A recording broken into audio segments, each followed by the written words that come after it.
This man can move, this man can groove, and he definitely doesn't have to prove what an outstanding match winner he's been for England over the years. Welcome to Spin Talk, Swanee. Brilliant having you here. Thanks, Kartik. Sorry it's taken so long to get hold of me. I'm not very organised, and it's now Sunday, but you've got me. The best day of the week, Sunday. The best day for bowling spin. Oh, is it? I thought Sunday was only for the last day of golf. Well, see, Sunday in England means day 4 of the Test match. So it'd be Thursday, Friday. That's the seamers' day, the batters' day. Saturday, you start warming up, get 2 or 3. I'd always wake up on a Sunday. You can always tell it was Sunday. The roads are clear, you see, in England, because no one works on a Sunday. You get to the ground easier, get there extra, just sit there, flicking the ball up in the dressing room, thinking, this is it, this is my day. You're trying to be very humble at the start of the program, aren't you? You bowled well on each and every day. Each and every day of the Test match. I actually preferred Thursdays and Fridays when Jimmy Anderson was bowling and swinging it, so I could just stand at second slip and talk to my mates. From a lazy point of view, that was much better. You have to be alert over there because Jimmy's swinging it. That'll be fun out there. Yeah, he got a lot of nicks, to be honest, and you don't want to drop one off Jimmy because he's so miserable. He'll kill you if you drop one. Trust me, I've been there because when I played for Lancashire, I had Stuart Law at first slip and me at second slip. We had Jimmy, Dominic Cork, Glenn Chappell, and Sajid Mahmood, and all of them got grumpy if you dropped anything. So there were 4 of them who got real grumpy. Swanee, to get things going, why was your nickname Chin? Who named you Chin? Or who gave you that nickname? Well, this is a bit of a strange one to me because I do have quite a big chin, or as I like to say, a jaw like a 1950 Hollywood leading male. But it was my brother's nickname more than anything. But I think somebody put it in a magazine where it was like nicknames Chin, because no one ever called me it. But I get asked it a lot, like, what was your nickname Chin? I think, well, it wasn't really, but I do have an extraordinary large chin, I suppose. Born in Northampton. So would you say that there was a direct affinity to spin because you took up cricket, likes of Bishan, Bedi, John Steele, that bit of spin tradition there? I tell you what, the very fact that you mentioned Bishan Bedi straight away, I'm so glad you did because I credit him, even though I've never saw him bowl live, but I saw TVs and my dad was a big cricketer. He had a lot of cricket books and the Bishan Bedi book, The Art of Spin Bowling. I always remember on the screen, hands high above his head. I used to look at the pictures and think, how come he is showing you to do it completely differently to how the MCC coaching manual and all the English coaches tell you to bowl spin? This guy's the best in the world, possibly one of the best actions ever, and yet we're coaching a different way. So I grew up completely ignoring everything an English coach told me because they still don't know spin in England. We're very arrogant and assume that we know it because the MCC says so in 1920. It's codswallop. I watched Bishan Bedi's action and his grip more than anything. And I thought, that is how you spin the ball. That is how you get revolutions. That's how you get dip. And so I copied him. And so basically, I should have probably played for India because I learnt my spin from an Indian. Harbhajan Singh will be listening then and Ravichandran Ashwin as well. If you had come here, there would have been direct competition over there. That's funny. So how did you grip it? Since you say Bishan Bedi was like...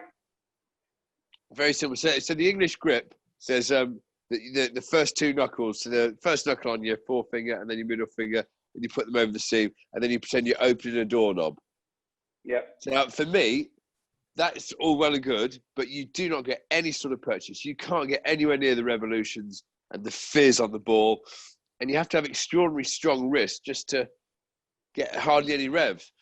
So I always thought you put the first knuckle of your forefinger, but then the second knuckle of your second finger. So you really wrap it around the seam and you flick the ball into your hand so it's really gripped. And then you let go, you rip the ball over the top of that second knuckle. And you do get big holes and calluses. And you may be able to see Murali at Kartik. So they've got a big callus on that hand still there. It's gone down a bit now. But yeah, you get big holes, but that allows you to get the flick and the fizz out of your hand, and it fizzes up in the air and dips. I learned that from a very young age from watching the perfect classical rhythmical action as to Bishan Bedi, and looking at how I held the ball, how I could get more spin, and I put the two together and thought, this is it. Yeah, because he just used to have the ball and just have it in his hand, just like that. So it was very simple. And for us, he actually taught us the very British way, or the MCC way, because we were always told those fingers wide and a little bit of your palm out there, just touching it to give it control, and 3 fingers here, and then the thumb coming in play. That's what he always used to say. Although this was a very different sort of what should I say, a grip. He was just very relaxed. Always used to say it should never be tight, it should never be too loose. That was Bishan Bedi's thought process right there. But for you, did your thumb actually come into play when you bowled? No, I was just thinking that. No, it didn't. My thumb sort of stayed off the edge. Was it? But when you were talking then, I had to actually put the ball in my hand and think, what did my thumb do? I didn't really know. It was all, I suppose it was on the back a little bit, just touching the ball for stability. But I used to grip it fairly tightly. So when I say about Bishan Bedi, it was his run up and his rhythm that I loved. It was that smooth, glorious. I mean, everything was delightful about that. Everything was perfect. And every time I watched you, and I watched you over the years from the time I started playing county cricket, I always felt that you were unlike the Peter Suches and the Robert Crofts and the Sean Noodles. Very typical English actions, or very typical actions. So now I can understand why you feel that way, because you never liked the coaching system. And I'm pretty sure that if you had been coached that way, you wouldn't have become the Graeme Swann you became. No, well, I agree. I always think that when England won in India in 2012, England got very lucky. We didn't get lucky. England got lucky. But at the same time, they had 2 spinners. One who'd never listened to coaches because he didn't agree with the way they taught it. That was me. And the other one, who I don't think understood what any coach had ever told him and could just bowl, and that's Monty Panesar. Monty could coach him till the cows come home. It doesn't go in. Doesn't compute. It doesn't make any difference to his bowling. He was just, he watched Bishan Bedi bowl as well and just copied him. And he's got enormous hands, Monty. He should be the best slip fielder who's ever played the game. He's the worst. He should be a really good fielder. He's dreadful. But he can just bowl. He's got glorious action, glorious big fingers that ripped around the ball. So we had 2 spinners at the same time, one who never listened to coaches and one who didn't understand coaches. And so basically, that's how England had good spinners in that era. Coming back to your own bowling, Swanee, who taught you then? Since you're saying that this is what you felt, your father showed you Bishan Bedi's action. So would you say you were self-taught? Because again, coming back to your action, people always said that you need to hold your front arm for a long time. And Bishan Bedi always used to say your front leg needs to be ramrod straight at the time of going over the ball. But yours was very different. It was your own way, because your hand fell very quickly and your knee actually collapsed, or the front leg collapsed when you landed. So it was just unique. Yeah. It was just very different to what any spinner has been taught right through. Yeah, it is self-taught. So when I look back at my action and how it developed over the years, you realise that your body will eventually just put whatever works for you, whatever works best and consistently, your body will incorporate. And so I started off, I used to run at a really wide angle to the crease, because that helped me get very side on, so almost look back over that shoulder. And as my career went on, I ended up running very straight and then just jumping more round, because that helped get some more torsion, sort of some kinetic energy built up in the system. So when you let go of it, it was like a coil springing. But there's the loop I did with my arms before delivery. I'm pretty sure in 1987-88, I'm going to mention a spin bowler here you may never have heard of, a guy called Peter Taylor from Australia. Australia. So see, in England, no one knows him. If I mention that name, everyone will just go, who? And do English people know Headley Verity? They wouldn't know their own. They know Headley Verity. Yeah, they know Headley Verity, but they wouldn't know Peter Taylor. Yeah. And he was picked at the end of the Ashes, 86-87. So England won. Before we won there in 2010, that was the last time England won in Australia. And they'd already won the Ashes going into the last test at Sydney. And Australia's spin bowler called Peter Taylor. who looked like a school teacher or a geography teacher. He had like glasses on and sort of matted blonde hair. Didn't look anything like a cricket player. He bowled and he did this thing with his arms, sort of whirled his arms. And it created to watch, when I was watching it as a kid, this sense of rhythm and timing. It was a joy to watch. And he wasn't a particularly like, brilliant, but I didn't spin it sort of round corners. But just watching him, and I must have gone in the garden and copied that, being an 8-year-old at the time, copied that, incorporated it, and realising that it just gave me a sense of timing. And it's almost like it built up to just prepare you for really that moment of delivery, like I say, like a spring core, like winding up a spring. And then as you land, it's sort of the release of energy that all imparts on the ball. So, yeah, I am self-taught because I just must have taken this and that from each person and taken it into the middle, because everyone who ever tried to teach me anything, I just think, well, but in England, this is the thing. Very, very few spin bowlers ever coached me. You'd have people who were batsmen, first-class batsmen, or people who were all-rounders in cricket, or people who were, I don't know, lollipop men who just came out, go and coach that lad. The spin bowlers who really understood spin bowling. I don't think I worked with someone who really understood spin bowling and got it until I signed professionally. Nick Cook and John Embry, the coaches at Northampton, and they got spin bowling. And so listening to them, they understood that it isn't about all your action. It isn't about this and that and worrying about this and thinking about your hand. It's about how you get the batsman out and convincing yourself that where to land the ball. If you're thinking about how to get the man out, the ball will land exactly where you want it to. If you're thinking about your action, it will never land where it wants to. So, growing up, it was a very sort of self-taught process. Yeah, it's interesting what you mentioned. Completely, it's about having that to get batsmen out. You can have skill, but again, if you look at yourself, and again, this is my observation. You can correct me if I'm wrong. I started playing county cricket in 2005. So the first time I saw you, I can't remember when I saw you. Nobody said that, oh, Graeme Swann is Graeme Swann. Everybody said he's a very talented cricketer, and it looked like that. But the next time when you played for Nottinghamshire, I think that's just before the season where you did really well, and it felt as if you were a completely different bowler. It was as if the Graeme Swann had arrived. What was the difference in those initial years in first-class cricket, and suddenly, because you look at your own self, you were picked in the team, and then for 7 years, they completely forgot you.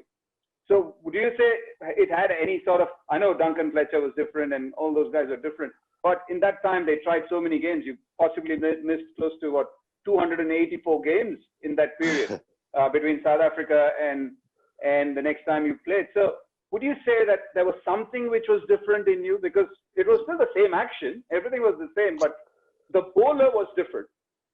Yeah, I think maybe when I went on my first England tour in 2000 or the year 2000 or 1999 to South Africa, I was nowhere near good enough in my own head. I just played under 19 cricket. I got a lot of wickets against Pakistan. There's this thing in England at the time that they desperately wanted new blood, new players, a change of scenery, because we'd just gone to bottom in the world rankings of Test cricket. And so I was one of these new names that was suddenly thrust in. There was myself, Michael Vaughan, Darren Maddy, Gavin Hamilton. We were brought into the squad and we're going to South Africa. In my head, I walked into the change room there where it's Alex Stewart and Mike Atherton and Andy Caddick and Darren Gough. These are guys I'd not even met before, never played cricket against them. Sort of my England heroes. Now I'm sat in a room with them. I remember looking around thinking, I've won the lottery. I'm chancing this. I'm not good enough to be here. So in my head, I didn't really believe I was good enough. The difference 8 years later, the reason I didn't get picked for 7-8 years, skill-wise, I was a better bowler than nearly every spinner who played for England in that period. But Duncan Fletcher would never have picked me. Because of that, I'd completely written off the idea of ever playing for England. So that pressure wasn't there. I had to forge out a county career, and a good county career. I was doing so, but I was very unfulfilled. I was at Northamptonshire till 2003, 2004, very unfulfilled. It was not a hard place to bowl spin at. The wickets were doctored a lot of the time to be Bunsen burners and square turners. And my game wasn't developing. I'm looking about lazy, really. I was scoring more runs and taking wickets. But I moved in 2005 to Nottinghamshire because I thought it'd make me a better bowler. I thought, you know, I had to move because of stuff with Kepler Vessels as a coach who didn't really agree with my sense of humour because I had one. So I went to Notts. Nottingham, Trent Bridge is a very, very difficult place to bowl spin. You don't get the purchase. It's a batter's paradise. And I went there because I thought this is a club who are progressive. They want to win stuff, but it's going to make me better as a bowler. And also, and this is often overlooked by any commentators when they talk about spin bowling, they never talk about the wicketkeeper who's at the other end, because that is a massive thing for me. A good keeper. And Nottinghamshire had Chris Reed. So I went there, and within 7 weeks of bowling there, he just came to me and said, look, you're a better bowler than anyone we play against, but you're not getting as many wickets. Let's work out why.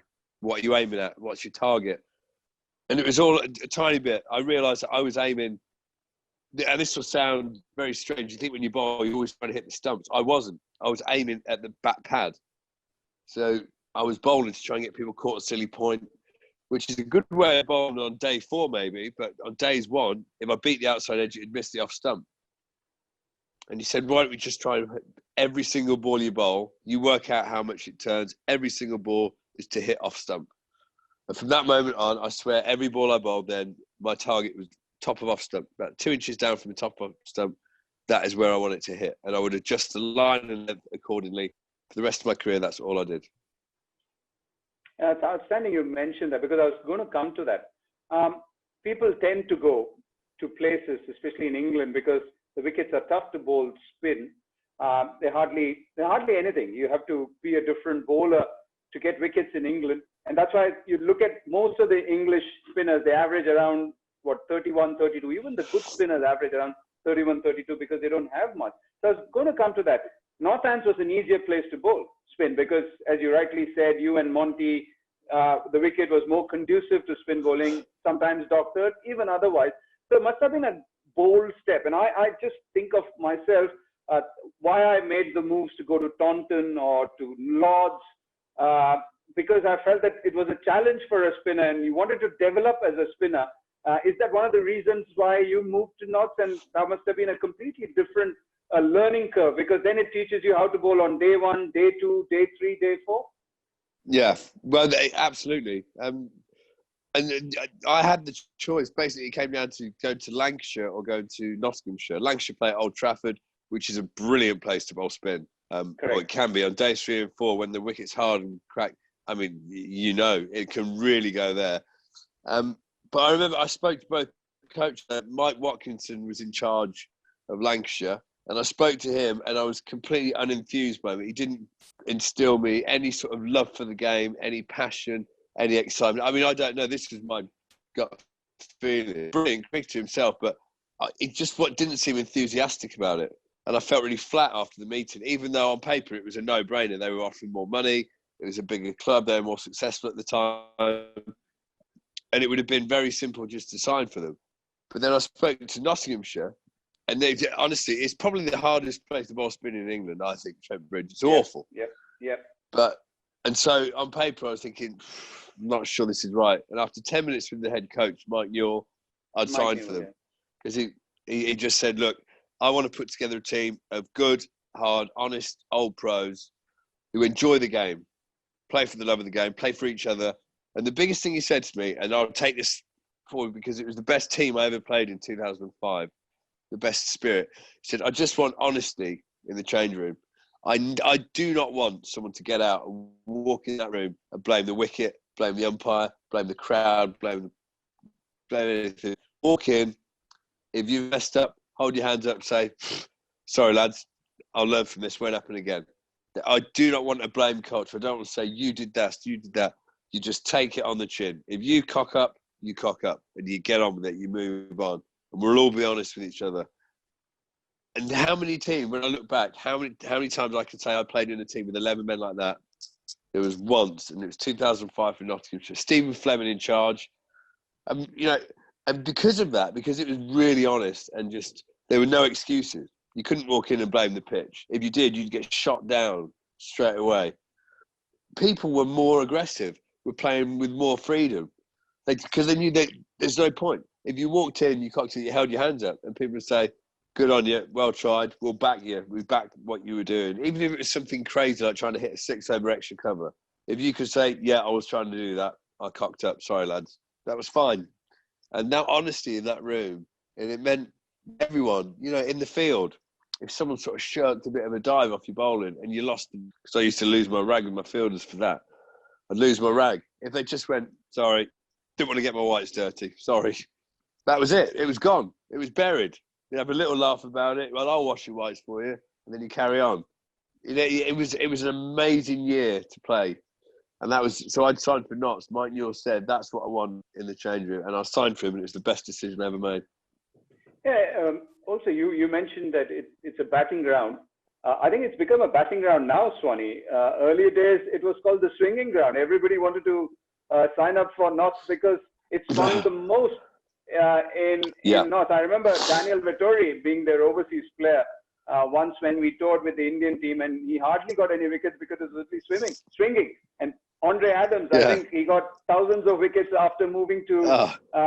So as a spinner, that must have been such a brilliant place to literally learn what you wanted to do. And again, you're mentioning Stephen Fleming. 2 spinners I've spoken to. You're the second one talking about Stephen Fleming as a captain or as somebody who helped the spinners. Dan Vettori, he played all his life or most of his life came under him. So would you say that helped you as well? Flem being there in charge of? Well, I'll tell you, the greatest thing about Flem, he was the first captain I played under who understood the spinner's mentality. Yeah. And that is when I come on to bowl, the English way of thinking, and you may or may not know this in India, you do not have any fielders back. You have everyone up. And if I said, "Look, I want long on back straight away because this guy, he does like he likes to get out of jail free shot is to clip me over the top of mid-on. I want to take that away from him." The English way is to go, "Let's see him do it first." And I would go, "No, that's 4 easy runs for that batsman who's practiced that skill till the cows come out. I want to block that option. I want him to try and push it down the ground for one. That's going to give my short mid-wicket to catch him. He brings me in caught and bowled. I want to put fielders exactly where the batsman does not want them to be." And Flem was the first captain who went, "Yep, agree with you, champ. Let's do it. It's your field. Go for it." Whereas the English way was, you cannot put a long on back or a man on the slot, the cow corner. You can't put him back before he's played it. And I'd go, "No, I want him back there." So when Brad Haddon used to come in for Australia, he would try and lap slog you second or third ball or go down the wicket, hit you over mid-on, just to get him off and running. That's an easy shot for him. And by this stage, because I'd played under Flem and I knew Straussy and Cook as my captains, I go, "Get him back." And if they tried to convince me otherwise, I go, "I'm not bowling until you put him back." And it all came down to you do exactly what the batsman does not want you to do. And that's what Flem was the first captain who just said, "Absolutely, we'll go with it." That is why he's a brilliant, brilliant coach. Because he knows what batsmen and bowlers want to do at any one stage. So if you're opposing them, you do the exact opposite. I'm glad you brought that up. I'm so glad you brought that up because this was, again, something which I was going to talk to you about. Lots of things or lots of people and purists talking about, or you can say whether it's from England or everywhere else, they always want the bowler to be hit for a few shots. Like you mentioned, Brad Haddon, a good ball goes to deep mid-wicket. So there are so many batsmen who play that lap sweep or even come down the track because they fancy it. So it's good to hear from you that you like plugging that player straight away and then ask him, "Do you have any other answers for my bowling?" Come up with something else rather than saying, "Okay, let me get hit a few times and then put him there." And then it's not an ego thing. It's not an ego thing. You're being smart about it, isn't it?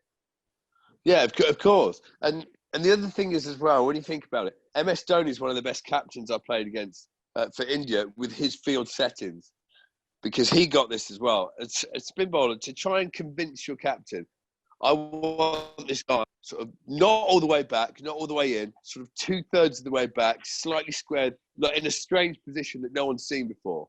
Because in your head, because I always say, when I'm bowling to someone, I'm visualising exactly how that pitch is playing, what the ball's going to do, what shot I want him to play, and where the highest percentage chance that the ball's going to go in the air to that spot. And it might be completely... I always remember playing a test match in Nagpur, and MS Dhoni had a man 15 yards directly behind the bowling umpire. Yeah. So a straight off. I've never seen it before in my life. And I was thinking, what the hell is he doing? And then I realised he was trying to get me to try and hit over long on. And if I mishit it, if I hit it well, it's going to go for 6. And that's that. If I mishit it, it wasn't going to go to mid-on because I'd be a leading edge and it would go over the umpire and I possibly could get away with it if he didn't have a field there. So he just put one there. And I didn't get out to that, man, but I just thought that is clever. That is exactly what I do. And so as soon as a captain realises that, you've got to trust your bowler's instinct, trust the gut, because we always visualise, don't we? So all I ever did was think, how am I getting this bloke out? What is my plan here? If I'm looking to take the pace off it, why? Am I looking to get him to just mistime it to short mid-wicket? Or am I looking to get it trying to cow it out the ground and get caught deep mid-wicket? So whatever the bowler visualises and thinks, the captain, if he goes to them, will be a brilliant captain. Yeah.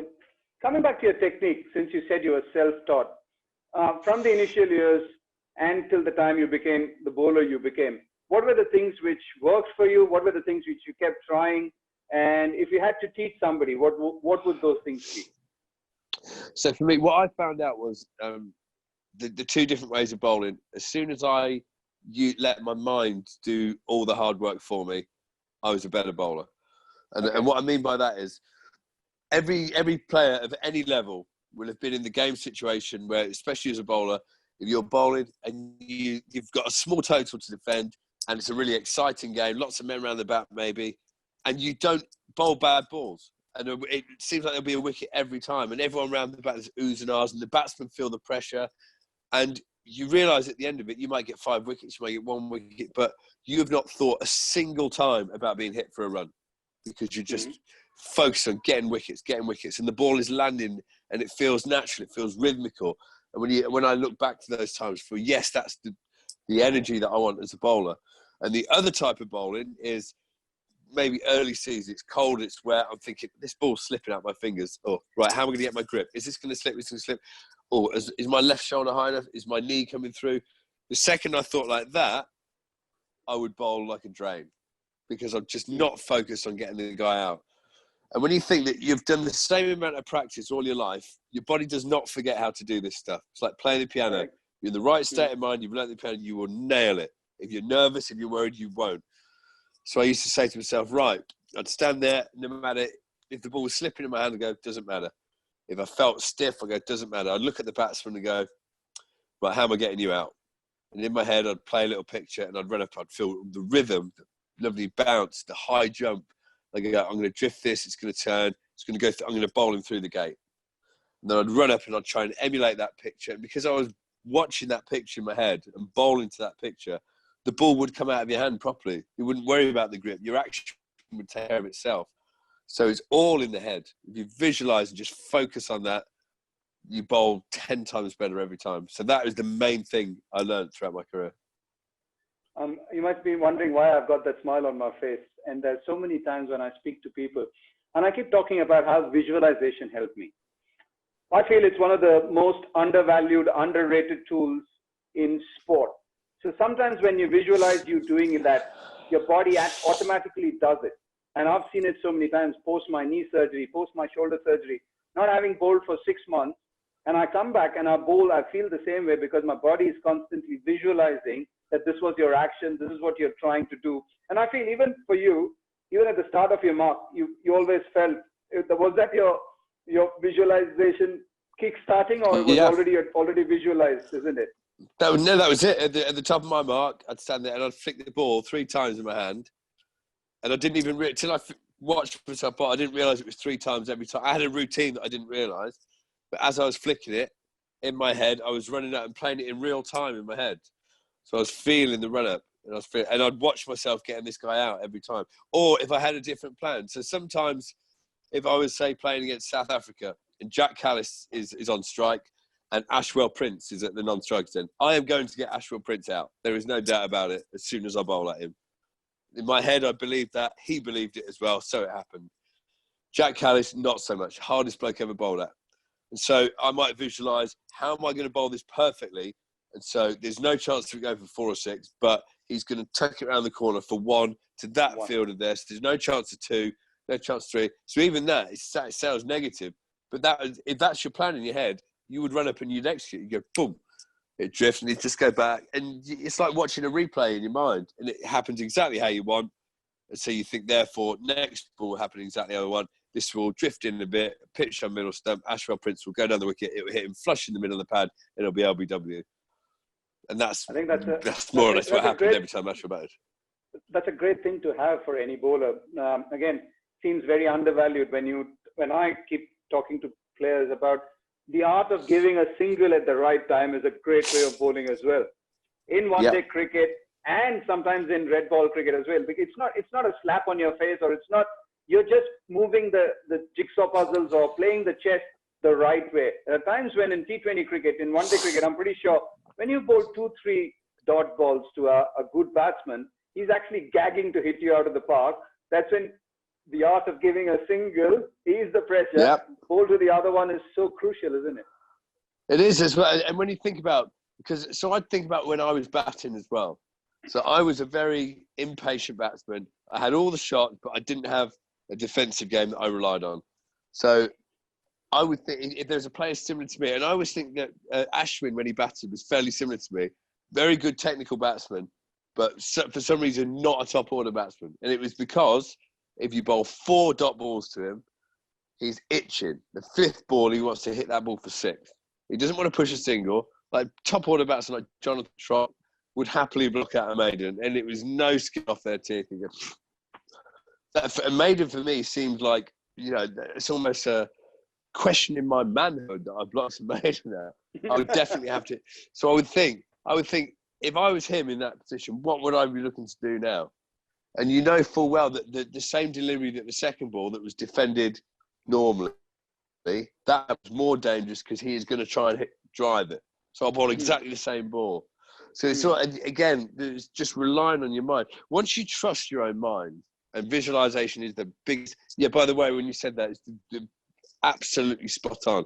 When you think every cricket team has a fielding coach, batting coach, bowling coach, physio, doctor, masseur, pilot, engine oil repairer. They've got every man under the sun. But psychologists, we for England used to have a psychologist who came out for the first week of the tour and then would go home before the pressure started in the test matches. I would say if you had 5 head doctors, and I'm not on about lie on the couch and tell me why you cry when EastEnders is on the TV. Let's work out what's happened in your past sort of thing. I'm working out how to get your mind absolutely to get the best out of it. Like Tiger Woods when he first started playing, won everything. In his head, he was going to win every tournament he ever played. The Americans do it brilliantly, and they're not afraid to see sports psychologists. They're not afraid to admit that the mind is really powerful. And you are so right. Visualizing proves that the mind is so powerful. The first team who do it in cricket and have 5 head doctors on the team, sports psychologists, will be the best team on the planet. You mark my words. Well, would you say, when you talk about that, would you want them to understand spin bowling? Because being a psychologist is a different thing. There are lots of things which you say generally ballpark stuff. But to understand how a spinner goes through, and again, it's the same batsman. You might be looking at him differently. I might be looking at him differently. Different ways. Like you said, Callis was a tough batsman to bowl to.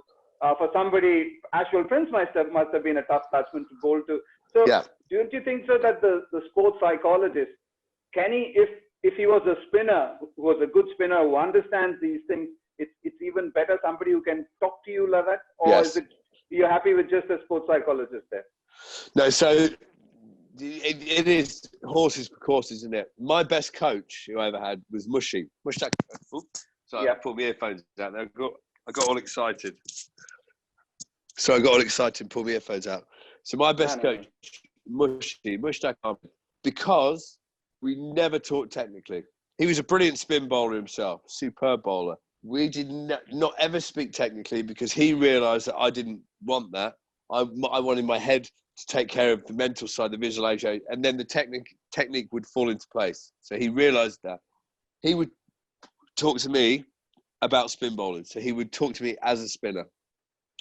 So if I was bowling to a certain guy, I'd go, what are you thinking? And I'd say, I've noticed that he always comes down the wicket, sort of second ball of the over. And I'm not quite sure whether he's going to do it again, third or fourth ball. And then he'd say, yeah, I remember that. I remember this guy who did that. And I tried this to get him out. Why don't you try that? And just talking spin and realising someone else on the same wavelength can be brilliant. Yeah. But also, I'd say it was more powerful with him when I'd walk off and say, it's not quite clicking today. I don't really know what's going on. And I'd be angry. And he'd just go, Mr. Swanee, who cares? Who cares about, what is this? Cricket. Who cares? The sun will come up tomorrow. You've got a beautiful wife and beautiful children. What are you worried about? It's cricket, man. Shh, look at yourself. Come on. And I'd go, you know what? You're right. Yeah. And then invariably bowl better afterwards because you've taken the pressure off yourself. So yeah. I love Mushy because he just got it. He got you're right. what it's all about relieving the pressure yourself when you need to, believing in yourself and enjoying it. And all together, that makes a brilliant coach. Yeah, at the end of the day, you have to remember that it's just a sport, isn't it? Life is still going to go on and your loved ones are still going to be your loved ones. I think that takes a lot of pressure off. You mentioned when things aren't going right, but inside the ground, there are still times when, as a proud sports person and as a proud bowler with your own reputation at stake, you want to do a few things. You want to do it right. What do you tell yourself then? What do you visualize everything, you're planning everything, but it doesn't go well. So what would you tell a spinner to concentrate on at that point of time? Yeah, so first and foremost, you realise why it's not going.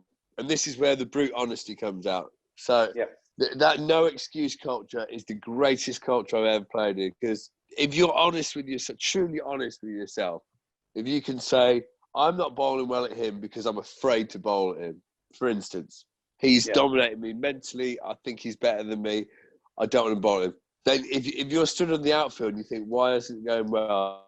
And then that realisation, then you can do something about it. You can say, right, I'll give him one. Or, pull yourself together. Come on, you're a grown man. Stop it. Get in the fight. If you do that, and I do it myself, you can't do it to your teammates. You can't look around and shout and scream at 10 people and get them in the game. But if you realise why, and then sometimes the honesty is realising that he is too good today. This guy, you're not doing anything wrong, so you must keep doing what you're doing because that could pay off, but your alternative will be worse. So if a guy is in the middle of a blitzkrieg 100, sometimes there's nothing you can do. Every dog has his day, and he is just ahead of the game. As soon as you admit that, again, the worry and the stress goes. Because if you're doing your absolute best, then it doesn't matter. The Kiwis, I love New Zealanders because I feel they're a more honest sort of culture when it comes to that. And the rugby team especially, and they're saying, it is what it is. It's exactly what it is in front of you. You can't do anything about it. It is what it is, so just deal with it. I think it's a brilliant way to face things. If you're in a game, if a situation, what is the situation? They need 50 to win. That's it. How am I going to stop them getting 50? To break it down, not, he dropped a catch. They should be all out by now, or it's going to rain tomorrow, or I don't feel very well, or my arm hurts. They need 50 to win. It is what it is. I love that. It's a different way of saying control the controllables. Yeah, absolutely. It just sounds better in Kiwi. It is what it is. It is what it is. Swanee, this is one of the reasons why I enjoy talking spin, because you mentioned honesty. And there are lots of times when we can bluff to ourselves that, we bowled well, we did this. But it doesn't happen that way. And so one of the key things which I remember as a spinner growing up, Bishan Bedi told me one thing very clearly. He said, never look at the analysis. You should know when you've finished a spell or whatever, whether you bowled well or not. You don't need your teammates to tell you. You don't need your analysis to tell you. You should know.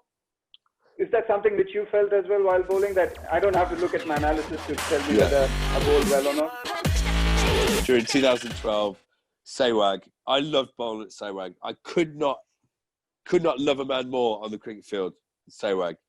Loved the way he stood there singing while he was batting, smashing it everywhere. Just not a care in the world, seemingly brilliant player.